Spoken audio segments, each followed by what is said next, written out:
Hey guys, welcome back to another episode of Wild&Wingless. Tonight I got with myself Wade Aunger, the voice of Speedway. Wade, how are you today? I am good, thank you, Rowdy. I'm looking at your very nice little back wall there with your center picture back there and your MAGA hat and your NFL football back there, and you got a bit of everything as I expect. I got a bit of hockey, I got a NASCAR here. Yeah, I got my two MAGA hats. I mean, it's not easy to say which side I was on.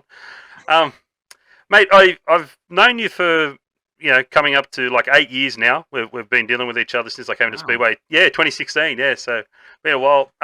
Before that, I remember, this is how bad I am, this fanboy moment. I used to remember reading the magazines back at home when I was a kid. With all the stuff you used to put into those magazines, both editorial and pictures and stuff. But I'm sure there's a lot of people out there who don't know. What's your brief history into how you got into Speedway and started as a commentator and stuff?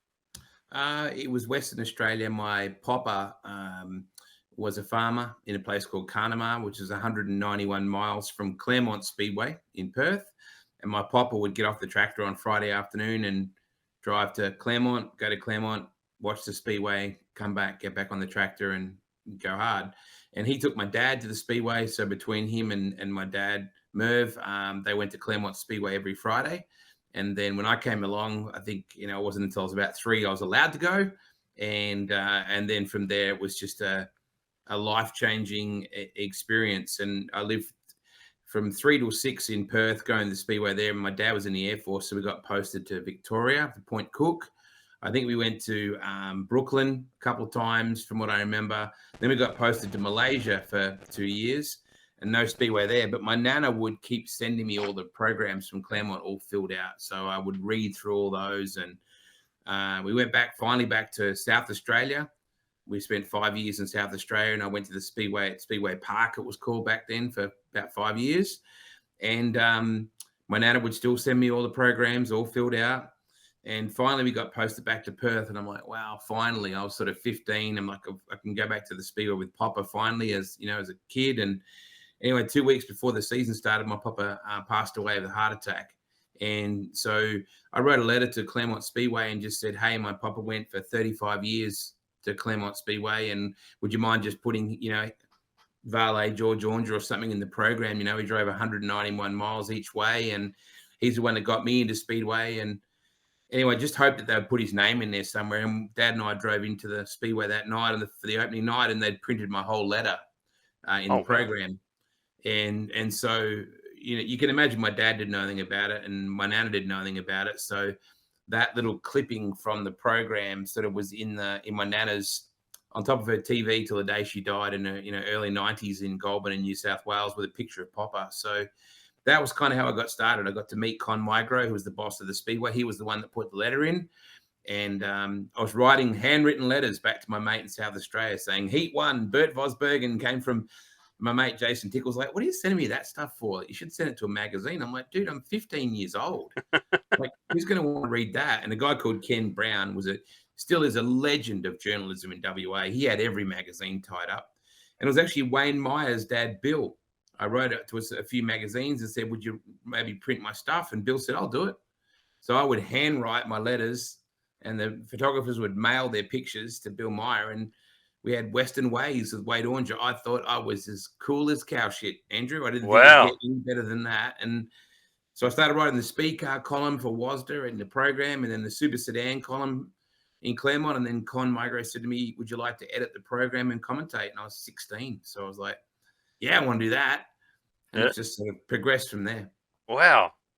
That's incredible. So I don't want to say how old you are yet, Wade, but so how many years have you been going for then?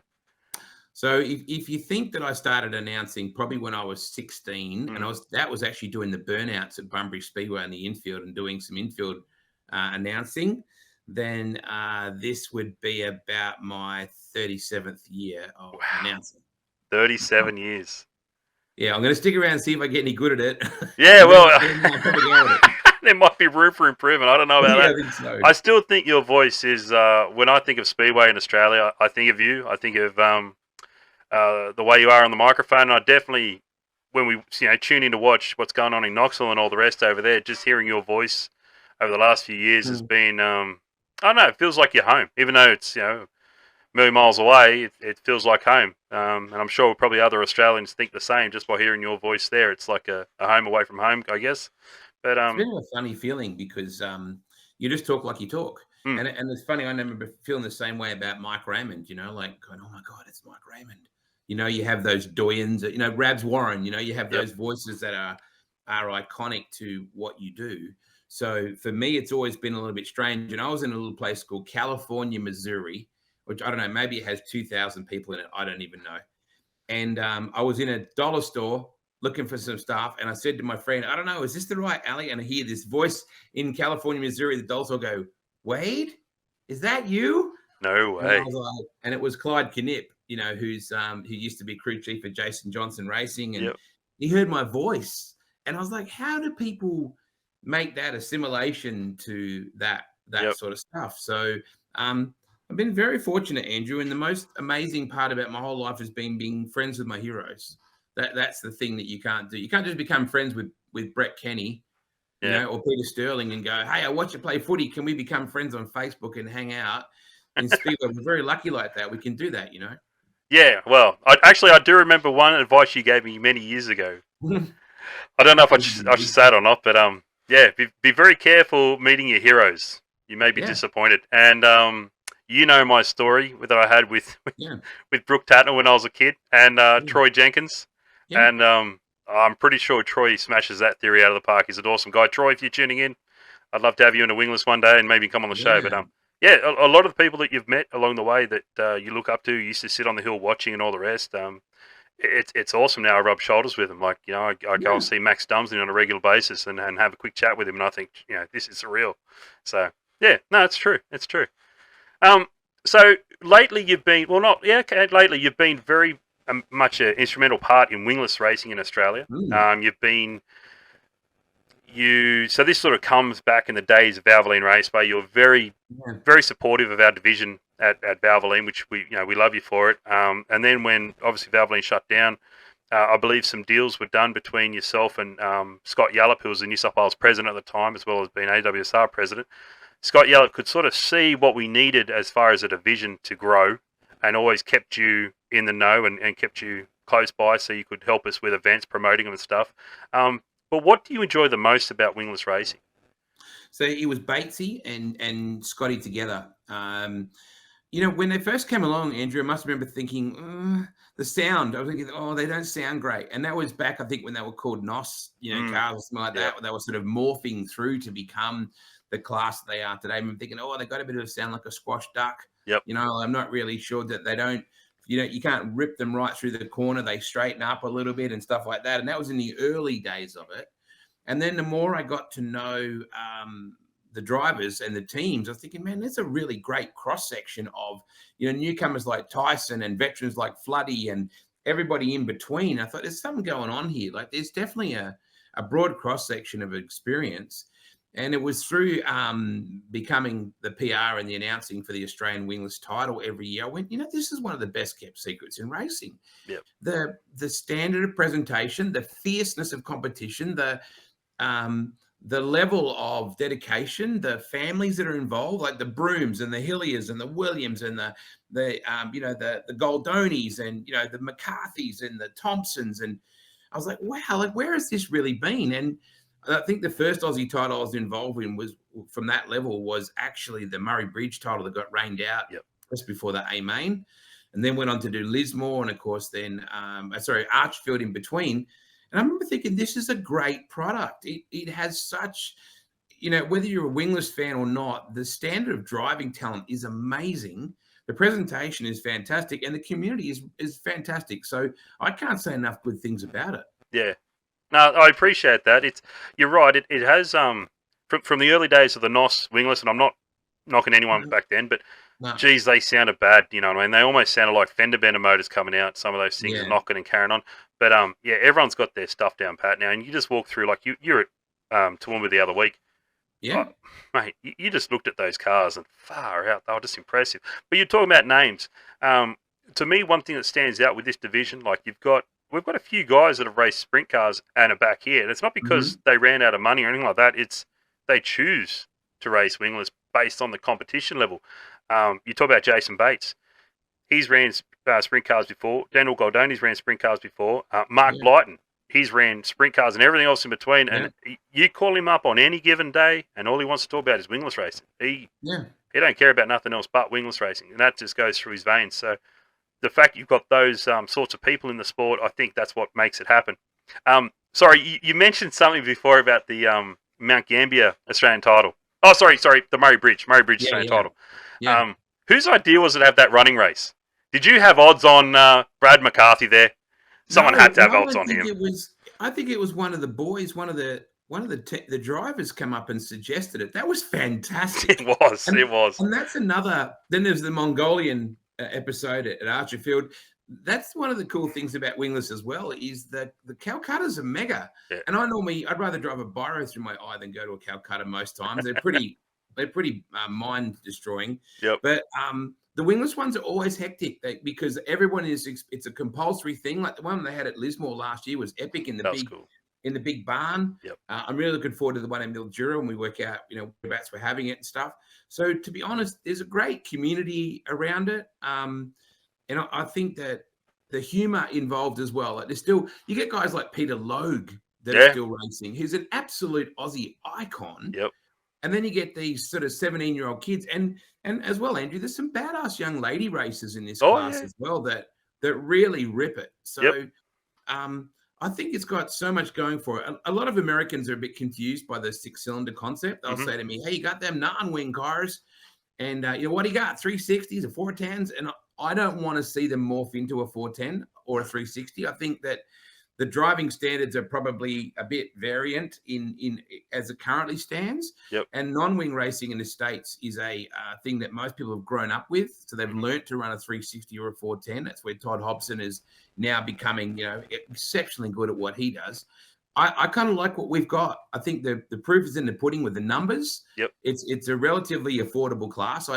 I spent a brief time with Liam when we got into it. My son Liam got into racing with it. And I think it really opened our eyes how much you can still spend, even though it's comparatively much cheaper. But the community around it, and I remember being with you. You helped Liam that night immensely, and so did the Bateses, and everyone just got around him. And I think that's what the sport's got for it. It's got community. Yeah, no, 100%. I think we've seen that more and more over the last few years. Myself personally have seen it. Since doing this show, how I kicked off doing it, just meeting people from interstate who I've never spoken to before has been incredible. And now it's like I can message anyone to say, "Hey, dude, think about having you on my show," and the feedback I get back from them is, incredible. And it's a two-way street. It's not just me putting on the episodes for them. We've got to have these awesome drivers with these fantastic backstories, because there's more to them than what they do for a living or anything like that. Like, you watch them go wheel to wheel. Some of the stuff that these sprint car boys cannot do. But anyway, that's another topic. A very successful night that you mentioned was the 23-24 Australian title at Lismore. What's your thoughts on it? But also, I've often said this in a few interviews or episodes I've had with people. How much influence did you have on the presentation of that title? When I say presentation, I mean the whole factor. Like, well, Mick and Kim were the ones that wanted to work very hard on the Anzac theme. They were the ones that approached the military. They were the ones that came up with the tagline. So to be honest with you, Mick and Kim Sauer are two of the best promoters that I deal with. Yeah. So to be honest, a lot of it was them. I certainly came in, quite late on it, thought, we could do this and let's do this. But their idea of having, Todd Hobson up in the tank and, all that sort of stuff. Yeah. I certainly brought the Adam Brand and Anzac song into the Calcutta because I wanted to get people emotional about that. But ultimately, Lismore themselves did a really great job with it. But the other thing, too, we had a Zoom the other day with the committee here at Timmins because the Aussie title's here. And I openly said to everyone in the room, this is one of the best committees and competitive groups you'll ever deal with on a national title, because they really, AWSR get in, don't just go, give us the money, we'll put the cars on. They're like, all right, how are we doing this together? We'll do this, we'll do that. Like, it's a very proactive group and they care a lot about the sport and the way it's presented. So the Lismore thing has become the benchmark, I think. Yeah, well, okay, because I was thinking that the same, and I still, to this day, whenever I'm flying in or out or whatever I'm doing, I always go back to that video of that driver intros, and I get goosebumps just watching that, and I'm thinking, man, I never would have thought we would have seen the day where wingless drivers got that sort of push. You know what I mean? Like, Well, that's definitely the benchmark for what we want to do at Mildura. And I love the fact that I have that reference point of the last 4 years, because the Calcutta, like you said, was mega at Murray Bridge. Murray Bridge is a great track anyway for wingless sprints. Archerfield had all the emotion that this is going to be the last ever Aussie title here, so that yep. rocked as well. And then to go to Lismore and do that, so I can't wait for. And we had the 410 and SA Sprint Car title here on the weekend. Holy cow!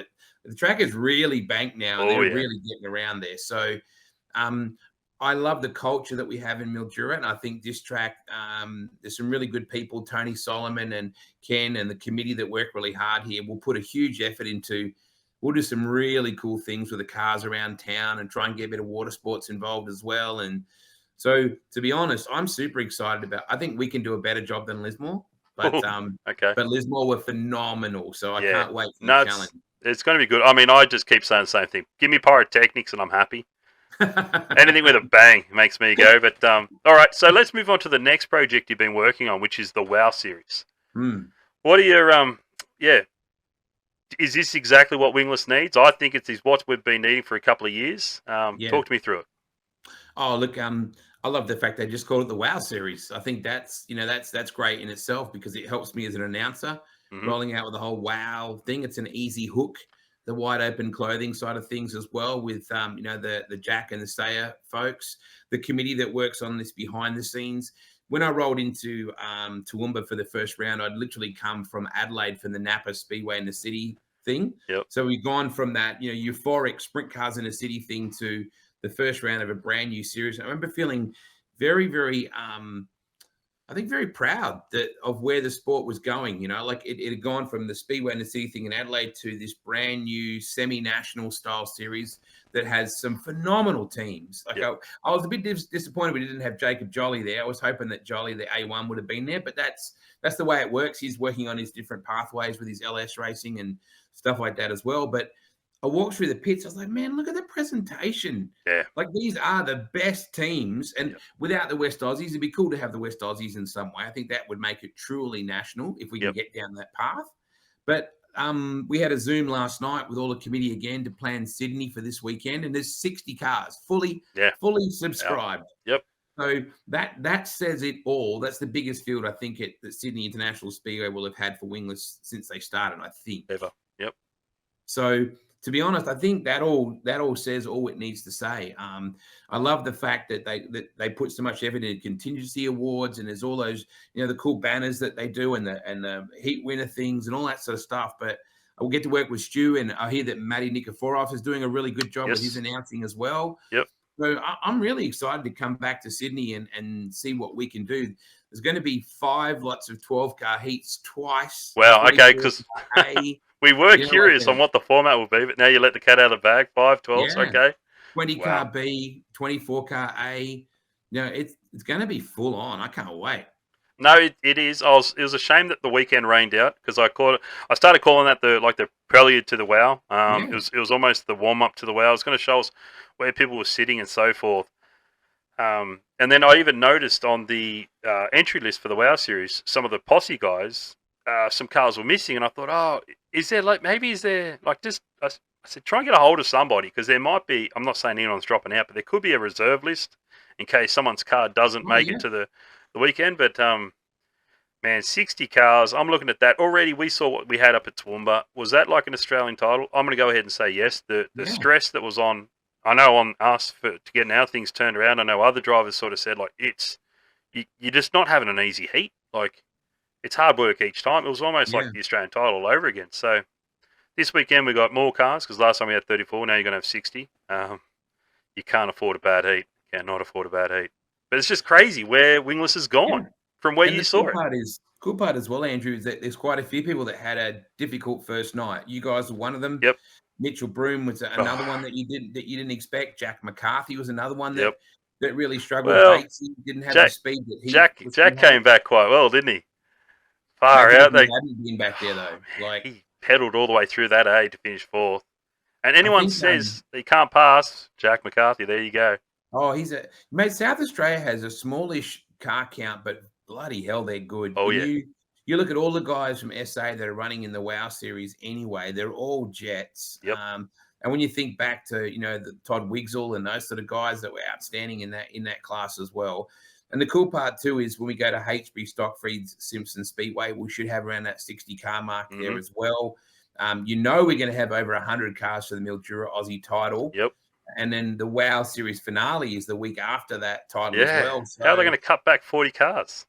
and then Mount Gambier in the middle of all that as well, because you got that 2-night Simpson and Mount Gambier. That's right, so yes. it's just mouth-watering, Andrew. Yeah.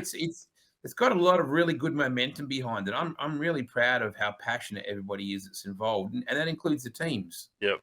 No, absolutely, I agree with you. I think it's I can't. As I said, I did a wrap up of it. I had some concerns going in just on a few things, but I was blown away. What I thought of the racing was exceptional. Very entertaining, especially that Jack McCarthy. Exceptionally entertaining. So bring on Sam Walsh too. Sammy was impressive. How good was he? Really got going. I was hoping there would be another ride for him available this week, but maybe he's focusing on sprint cars, so I'm not too sure. But either way, Ray Stancil's given a car to Nathan Smee, and also I believe he's helped out another driver from Northern Territory, Matt Searley, as well. So Ray Stancil's helping so many people get into these series and have a crack. So it makes you think, what's going to happen when we go down south? Is he going to be supplying some cars down there and help us get that the field's up bigger? But we might not need him down there, because I think there might be, particularly when we have the Victorian SummerSlam series that kicks off as well. Yep. In that first couple of days in January as well, and they always get big numbers down there for that, and that runs alongside the Pro Speed Car Week as well, which is on at the same time. So it's a really exciting time. A lot of people say, Speedway. It's like, you know what? If you want to focus on what's really positive, there's some really good stuff going on in Australian Speedway. Really good stuff. Absolutely. I think, you're spot on right there. So we've spoken a little bit about it, but so for the Mildura for the next Australian title, what are your thoughts? You're already a fan of it. I've been nicknamed the mayor of Mildura because I keep bringing it up and speaking highly of the place. So we just love it. Our family loves it. We're looking forward to going down there and spending over a week down there between the two events. But it's if one town is going to go and give it all, Mildura is that town. If you see what like Darwin do when the chariots are on, I'm sort of thinking we've been a part of that with like other divisions where they've put the cars on display in the main streets and stuff like that. Yeah, I could definitely see something like that happening. And I just can't wait to get down. The worst thing, as I said about Toowoomba, was it was one night. I only just started getting my social butterfly skills going. I was ready to go out there and talk to everyone. Everyone's starting to roll out of the pits, and I'm thinking, here we go. I got to go back to reality, Because a long ride home too. Mildura has, back in the day when we came here with World Series sprint cars, Mildura, we had street parades. We had all the field towed through the streets with Telstra Countrywide vehicles towing them. We had a massive street party and a fashion parade show out of the back of the Mildura hotel, the brewery. So it's always been a very proactive town for that stuff. And with the Gateway, which is a phenomenal pub, right on the corner, that place, the lights just there, and Verdi is the outdoor venue that they have, the sort of alfresco area there. So we got great support from a number of big business houses. Cam Waters just lives and breathes Mildura, and everyone loves him right back. He was looking pretty impressive until he rolled over the other night. So you've got ski racing, you've got speedway in cars and bikes, you've got off-road, you've got drags, you've got circuit racing culture with the Kellys and Cam Waters, you've got superbike culture with Josh Waters. There is something truly amazing about this place when it comes to going fast. So people embrace, whatever form of motorsport that is when it's here. Yeah, no, you're spot on right, and they do. It is a magical town. I can't wait to hit it up later on, or next year, later on the season. What would have to be? You've been to so many places here, overseas. What would be your favourite racetrack? My when I look back on it, I think it's hard to look back beyond Parramatta City Raceway, Valvoline Raceway. Claremont Speedway will always be my field of dreams. So Claremont will always be up there. But as a racetrack, it wasn't a particularly great racetrack. It was a phenomenal venue.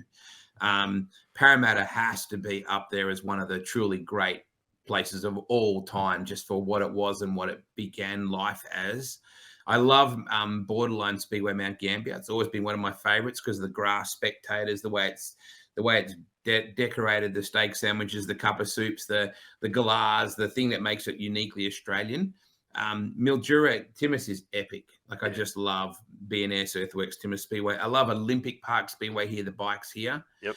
But I'm more of a, Knoxville. How can you possibly go past Knoxville? But Knoxville isn't so much about the venue. It's more about the event. It's what they create around it that makes it such a special place. I like back at Intracks, Andrew. I like it where you got to kick the thing into the corners. And I was really impressed with I've forgotten how good Toowoomba is. The venue, the facility, the manicuring of the lawns, the Ryan Harris attitude, the clay pay-per-view, the slickness of the show. So, there's so many places that I love for different reasons. It's hard to go past Claremont because that was the place that I grew up. But it's very hard to not say how incredibly lucky were we to experience Parramatta. Yeah, I still tell this story. I remember catching up with Barry one time. We were flying out on a Sunday morning, and he was obviously going home. I was going to work out Roma pipelines, and I remember we were sitting there talking and grabbing some coffee together. And he turned around and looked me in the eyes, and he said, you won't believe it, but I'll tell you, you guys are spoiled.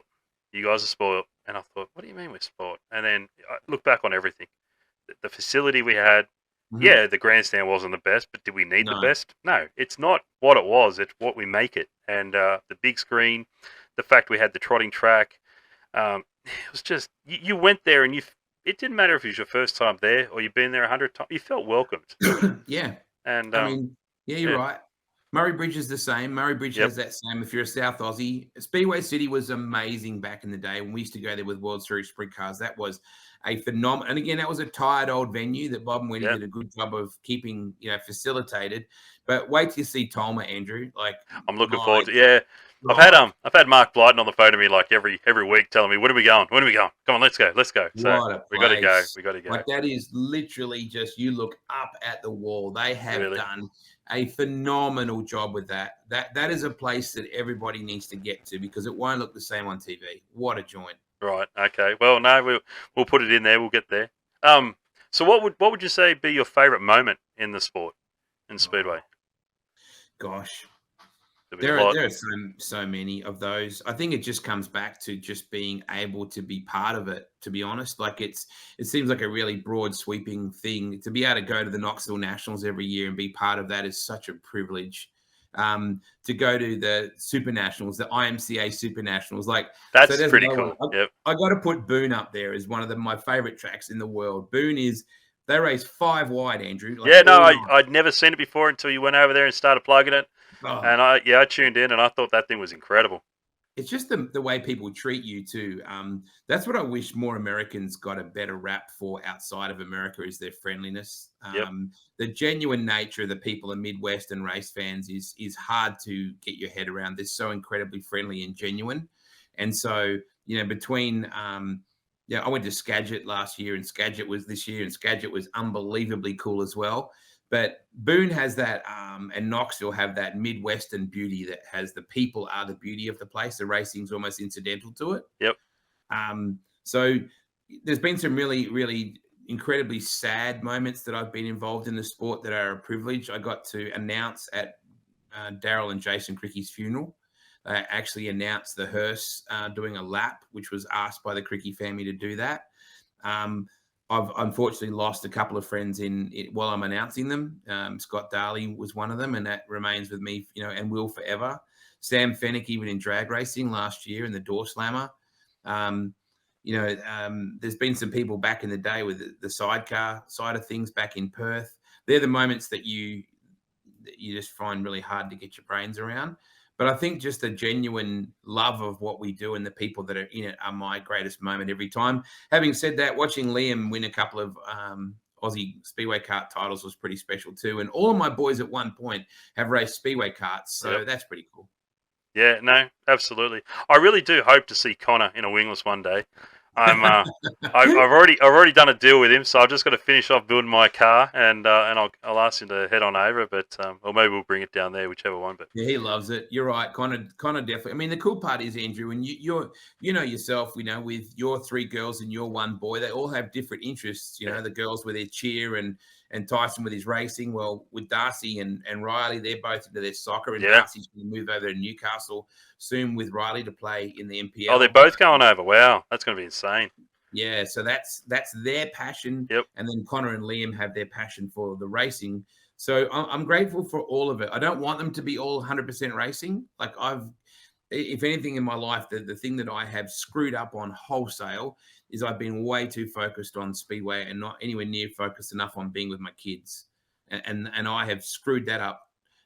No one will ever tell me I don't love my children as much as anybody, because I love my boys as much as it's humanly possible, but I have not been present in their lives anywhere near. And every year, the Knoxville Nationals is Riley's birthday. Every year, the Super Nationals is Father's Day, and I'm with strangers compared to with my blood. And that's my biggest regret in this sport, as I continue to put the scales a bit out of balance, Andrew. That's what I wish I did better.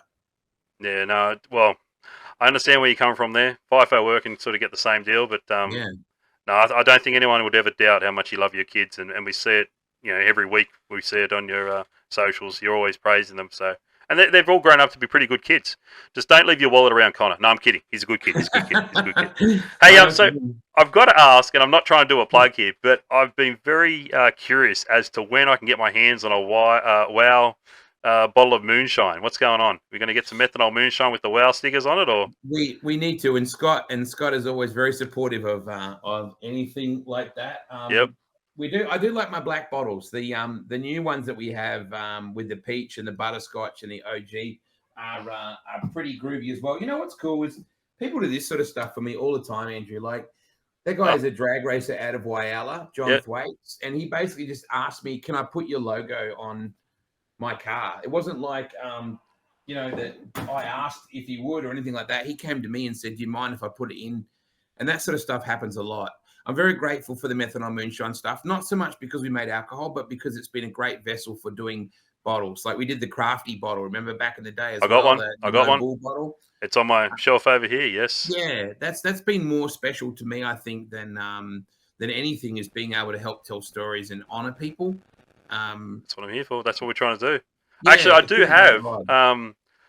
We parked up the. I wish we didn't now, but we parked up our motorhome and open trailer. Poor thing's sitting there, neglected now. And we've got the truck and trailer that we bought from a family down in Mildura there. And I went through the motorhome the other day just to double check batteries, all that sort of stuff. And I went to my alcohol cupboard. That sounds pretty bad that you got an alcohol cupboard. No. But in my alcohol cupboard, it's very simple. I had a bottle of Fireball, and there was still a bottle of methanol moonshine. Mind you, it's virtually out. One more drink and it's done. But I thought, you know what? I'm going to have to get myself another bottle, because I've got my my esky, which I call Lucky Dip. I go around and tell everyone to take a Lucky Dip at the end of the race and grab whatever you grab. You grab a beer or a Pepsi Max, a Coke. And it's just to get everyone just to talk a bit.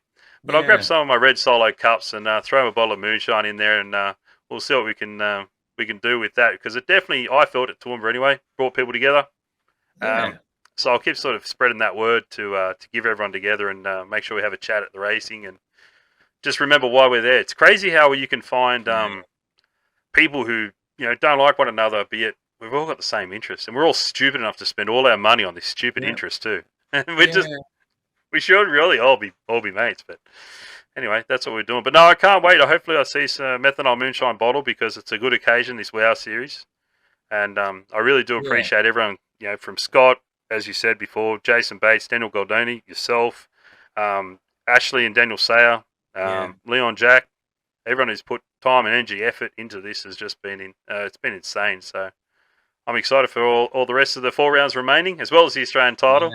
Yeah. And whatever else Can't wait for Saturday. Can't wait for Saturday. I get to work with Stu and Matty Nikiforov and be back. I've only done 1 or 2 events. I think one really I announced at Sydney International Speedway. So I'm keen to get back. When Liam raced, did you announce that time or no? I didn't think you did. I remember you you're in the pit area and walking around with your phone. I thought, I don't think you're announced. All right, well, when are you coming to Sydney? So I don't fly in until lunchtime on the Saturday, because we have a very cool first-person view drone session we're doing at Premier Speedway for Speed Week on Friday night. Thursday, we're shooting some super cool stuff at an undisclosed location on Thursday with the contracted guys. And then, so I'll literally fly up Saturday at lunchtime. Right. Okay. Well, hopefully we've still got something going on for our.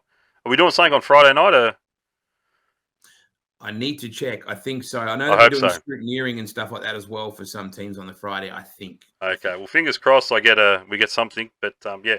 Hey, Wade, look, I really do appreciate you coming on, having a chat. Now, is there anyone you want to say thank you or give a shout out to while you got a bit of time? Feels really weird me interviewing you. I feel this is so surreal. This is going to be something that's going to stick me for a very long time. So I really do appreciate it, mate.